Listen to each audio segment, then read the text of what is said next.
Hey guys, Mike Perlman here for Techno Buffalo with a review of the Fujifilm X10. Is this the extreme point-and-shoot camera? Let's find out after this intro.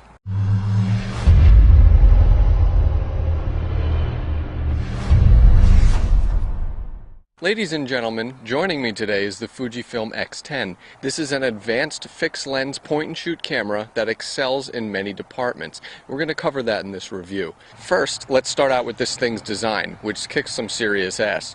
This camera was constructed in Japan, and it wears it proudly on the back. We have a solid metal construction, it feels great in the hand, and just look at that retro style. It reminds me of an old Yashica SLR. This camera has a nice textured grip panel, and one of the cool things about it is that you just twist the lens to power the camera on. Fujifilm also outfitted this with a nice bright f2.0 Fujinon lens, and it's got a handy focus dial selection right next door. The Fujifilm X10 also benefits from a nice glass optical viewfinder with great coverage. The only thing about the viewfinder is that at full wide angle the lens interferes a bit, but zoom in a little bit and you're fine. Another thing about the Fujifilm X10 is that it has a fixed LCD on the back, and that's something to consider if you're looking for cameras with a vari-angle LCD like the Canon PowerShot G1X or Nikon P7100. There's a hot shoe on top, and we have an old school style shutter button which really sent me back to the golden ages of photography. A few last things about the X10. The battery life is kind of mediocre.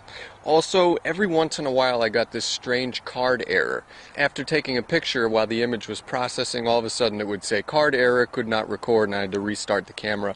Hopefully that's fixed with a firmware update down the line, and I think it might be. But aside from that, the X10 has one of the best designs in the point-and-shoot industry. But it doesn't stop there, folks. The X10 is loaded with shooting features, all types of shooting features. We'll start with EXR technology. Fujifilm's EXR sensors are specially designed to tackle dynamic range, low light, and high resolution. The EXR modes were quite impressive, though I didn't see a huge difference between their performance and shooting in something like program auto or manual. Of course, Fujifilm tacked on 3 specialty modes found in the advanced shooting modes menu.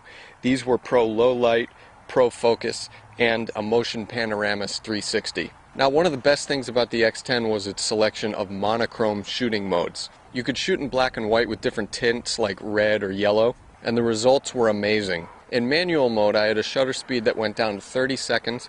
I've got a nice aperture range as well, from f2.0 to f11. One of the great things about the X10 is its macro capabilities. There's a regular macro mode and a super macro mode, and super macro mode is kind of like a microscope. You could also adjust the color, sharpness, highlight tone, shadow tone, and noise reduction in camera. The autofocus was extremely quick, and even using the manual focus was not bad at all because they give you a focal length chart that tracks as you manually focus. The pop-up flash was not all that impressive, though there is a hot shoe on top for adding an external flash. I also expected a little more out of the ISO range. We could shoot at 3200 at maximum resolution. Anything after that, like 6400 or 12800, we had to go down in resolutions and only shoot in JPEG. But all in all, the X10 has one of the best shooting feature sets on the market. Now, as Meatloaf said, 2 out of 3 ain't bad. So what about image quality?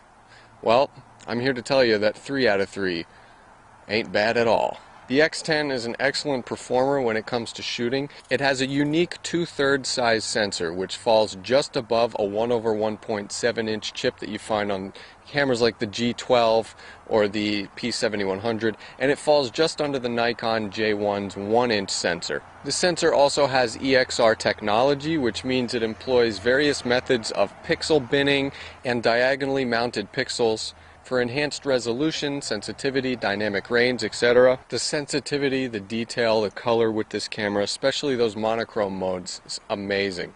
Low light sensitivity was much better than I expected out of a 2/3 size sensor, and I was really impressed with the lens performance. Now, the X10 also captures 1080p HD videos at 30 frames per second. Stack that up against the Canon G1X. Canon G1X only does 24 frames per second, so this camera does have the edge. I found the image quality in video mode to be very good, although I would have expected a little more shooting features in video mode. So what's the Buffalo call with the Fujifilm X10?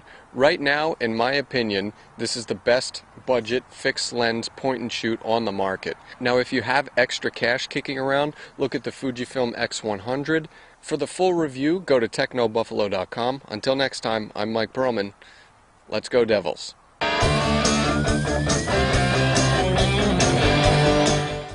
What did the throat doctor say to the pony? You're a little hoarse.